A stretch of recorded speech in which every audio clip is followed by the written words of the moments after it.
We are following Lottie, who inherits Cuckoo College.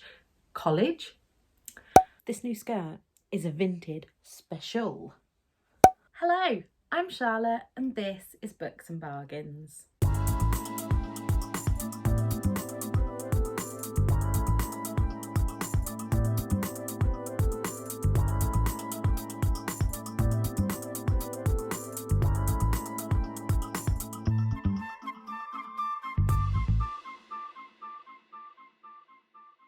Welcome to my October wrap up. Now, in terms of quality, October was fantastic. I only finished 8 books because I DNF'd so many that I'm not going to talk about here. I don't have the energy to talk about DNFs, but if you want to know, I might do a kind of wrap up of all the books I DNF'd this year at some point, so let me know if you'd like that below.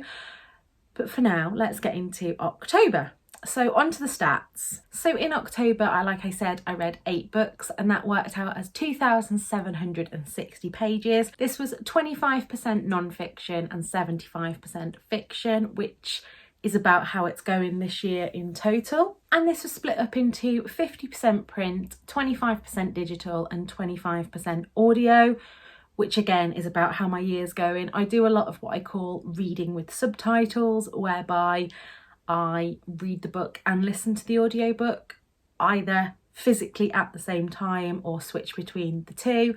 It really helps with my chronic illness that I've been having a lot of fuzzy head days, and just being able to just lie, put my headphones on and listen to an audiobook has been great for that. My average star rating this month was a 4.67, which I think is totally down to the fact that I DNF'd anything that I just wasn't getting into. So I think my lowest rating was a 4, and then I had 2 books that were non-fiction, so I didn't rate.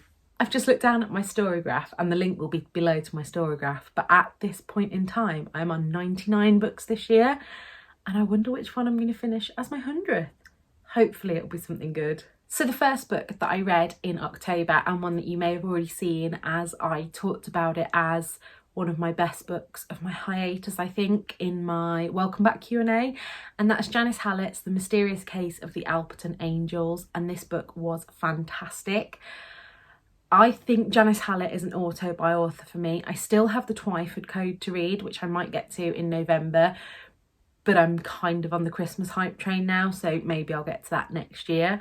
But The Mysterious Case of the Alperton Angels, a bit like The Appeal, was told in kind of mixed media with newspaper clippings and emails and dictations between the characters. And basically, we are following a journalist who's been asked to write an author who's been asked to write part of this new crime series, kind of a true crime retelling of this famous case of a cult from years before, and they want a fresh angle from her, so she wants to find out exactly what happened and see if she can get her hands on some new sources. Best character in this is her student, who is transcribing all of her interviews. There's all these little asides from her which just kept me going. Hands down gave this book a 5-star, and like I've already said on this channel, I think this at the moment is my top book of 2022 so far. I then read / listened to The Secret Sunshine Project by Benjamin Dean. This was very kindly sent to me via NetGalley and I listened to it on Scribd. Have already mentioned, if you want a free trial of Scribd, there is always a link down below whereby you get a free 60 days and I get 30 days free. I do pay for Scribd myself. This is not sponsored. I just don't know what I'd do without it. If you've read Me, My Dad and the End of the Rainbow, this story is very similar, but we do have themes of grief and moving to a small town and coming to terms with sexuality at quite a young age. And this is one of those books that I think anybody that works with children or has children should read and pass on to their children, because this book is so much about tolerance and just kind of accepting people for who they are. I gave this a 4-star rather than a 5. I don't know whether it's because I'm not the target audience, but there were some bits that kind of dragged for me. It did take me a long time to read this one because it wasn't one that I was kind of gripped to pick up. But that said, I did enjoy it, and I think it's a really, really valuable read. It is middle grade, if I didn't say. I then listened to The Joy of Less, A Minimalist Guide to Decluttering, and again, like with all of the minimalism books that I've read, I enjoyed this. There was nothing that made this one stand out. I think the best one I've read so far to stand out has been The Afro Minimalist Guide to Life, but this was an easy read. I flew through it. Again, listened to on Scribd. And then we get onto a book that absolutely blew me away and is a new favourite, and that is Stephanie Butland's Lost for Words. I picked this up back when we were in Sheffield as just a cover buy, because if you can see, there is someone sitting in a reading nook reading, and I just thought, oh, that sounds like a cosy, lovely, bookish read. Loveday works in, it says, Loveday Cardew prefers books to people, and that was all I needed to read. As soon as I read that, I was like, Loveday is my kind of person. But this book got so deep and so dark, and I sobbed at points of this book. And I now have the next book on NetGalley to read, so I'm saving that till nearer release date. I believe it's released in April next year, but you bet I'm on the hype for that. This year I'm doing a couple of different top 10s. I'm doing a middle grade and YA top 10. I'm doing a romance contemporary top 10 and a non-romance contemporary adult, and this at the moment is top of my romance and contemporary adult, so definitely recommend that one. I then read Coming Home to Cuckoo Cottage by Heidi Swain and gave this a 4.5 star. I'm not sure why I didn't give this a 5-star. There was obviously some reason, but off the top of my head, I can't remember it. In this one, we're following Lottie, who inherits Cuckoo Cottage after her grandma's best friend passes away. However, she's always seen Lottie as like a granddaughter to her, and some of the locals are not happy with this. And this is just typical Heidi Swain. I think I've said before that I didn't enjoy Amber in Summer at Skylark Farm. There was something about her that I couldn't connect to as a main character, but in this as a side character, really fell in love with her. Also fell in love with, I'm not going to be able to think of the names, am I?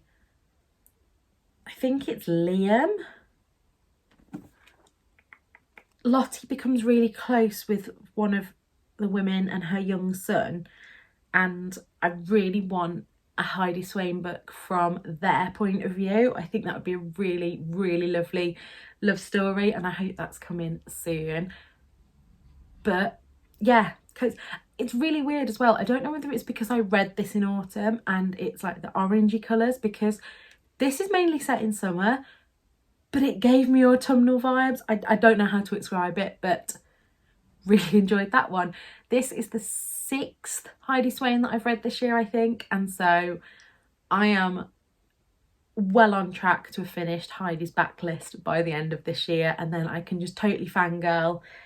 As soon as a new release comes out, I can snap it up and read it. I then read The 7 Ages of Death by Dr. Richard Shepherd, and this book made me really uncomfortable at points. I mean, it is a book about postmortems and death, and this goes through the kind of life cycle of a human and the kind of typical things that kill at each age, along with some of the cases that Dr. Richard Shepherd has worked on.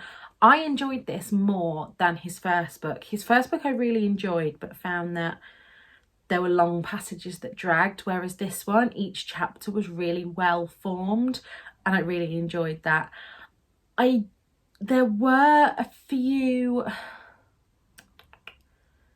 kind of, not fat phobia as such, but just some passages that were steeped in diet culture, but I kind of see that Dr. Richard Shepherd is of that era, which doesn't excuse it, but just be warned that that is there if you're going to read this book. And obviously content warnings for death of everyone, from babies to the elderly. There were some bits of this book that made me feel really angry at the world, but yeah, definitely a good read, that one, and I'm going to pass that on to Tom because he wants to read it. And then I read The Hex Appeal. Now, this is grown-up Sabrina the Teenage Witch vibes and was absolutely perfect to read in October.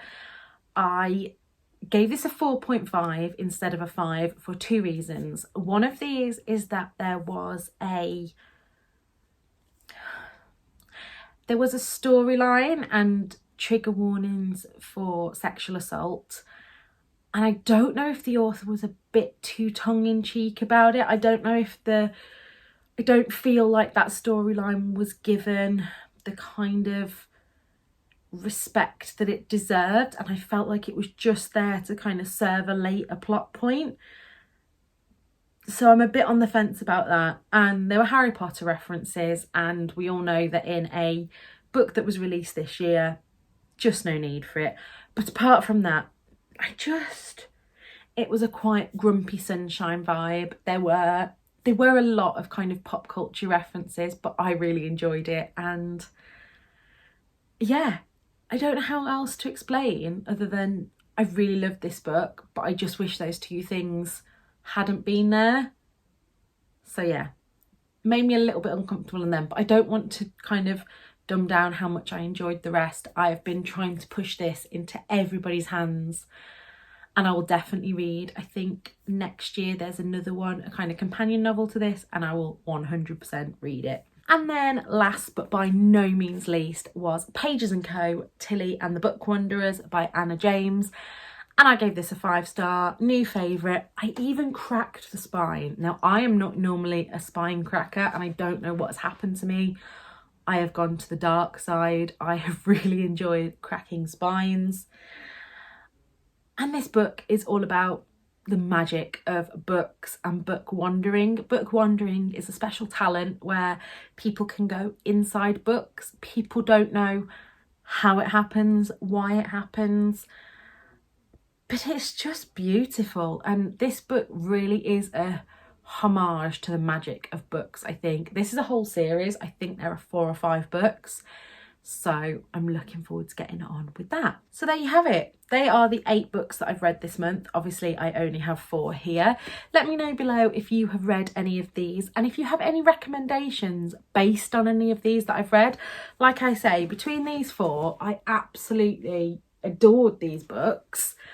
And yeah, October was a really great reading month. Let's hope for more of the same in, I was going to say September then, even more of the same in November.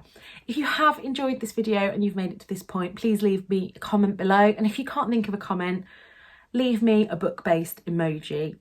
And until next time, look after yourselves. Bye.